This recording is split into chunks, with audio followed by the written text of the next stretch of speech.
беа тие моменти, али сепак некако почна полека да му се враќа на насметка оној живот. Значи, видовме дека за 2 месеци не се враќаме, ќе останеме и сега чекавме да видиме кај се родителите. И кога заврши граѓанската војна,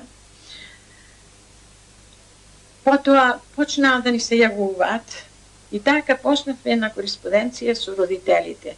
Тие деца што не знаат да пишуваат, ние им помагавме во пишувањето на писма, тие што веќе знаат помалку и пишува, и така се дозна кои родители се живи.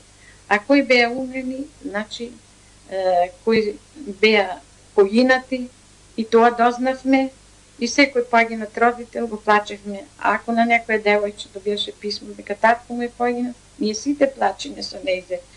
На кој братчето му е погинато, сите плачеме со нејзе. Татко ми слушнавме, сите плачат со мене. Значи, тоа беше еден колективен живот, едно како големо семејство, али сложно и убаво.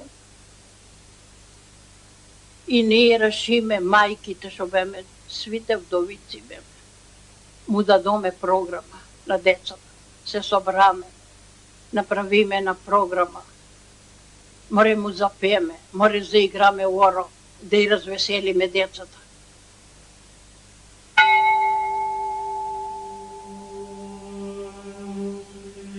Мајка и дедо загина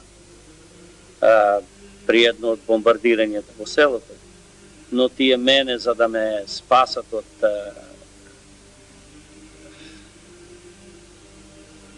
жалбата, да речам така, не ми кажуваат, тек додек не најдов едно од писмата на сестра ми, која го пишуваше до мајка и до татко. Тоа беше веќе 53-та година, кога разбрав јас дека сестра ми само пишува мили тате, мили тате, мили тате. Си велам, зашто така, што ова?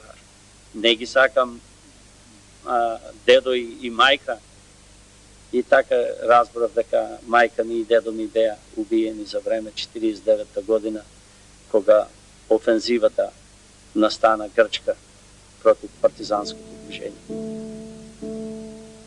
Јас да речеме знаев дека едниот брат го знаев дека каде биде. И меѓутоа не ги знаев другите.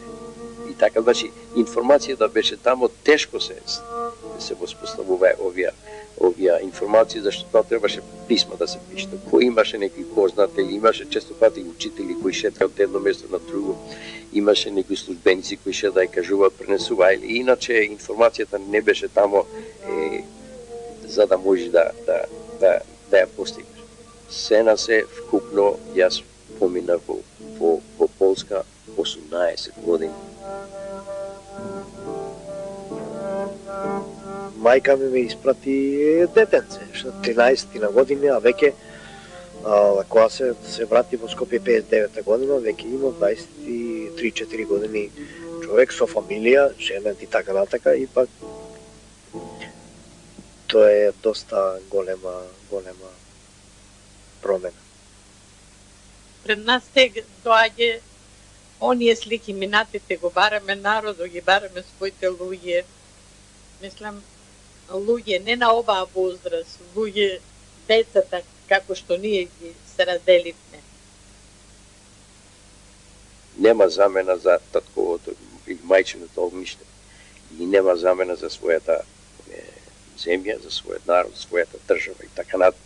А ние имавме, ни беше дадено од Господ, од историските услови и така натаму, ни беше све тоа скратено, одземено. И како што реков, јас не би сакал да му пожелам на некој друго дете иста судбина да дели како што имавме ние. Црна, темна темнина, тешка, болна тежина. Од гледка страшна студена, стојам без див зачудена. Беше 24 март, кога тргнав од село, а пред мене, околу мене, позади мене оставив мајки да плачат, мајки да лелекат за своето чедо. Мајките со очи раширени, со лицата болни згрчени, со црни шами завиткани, трча да го запомнат последниот миг и да го слушнат последниот плашлив вик. Мамо!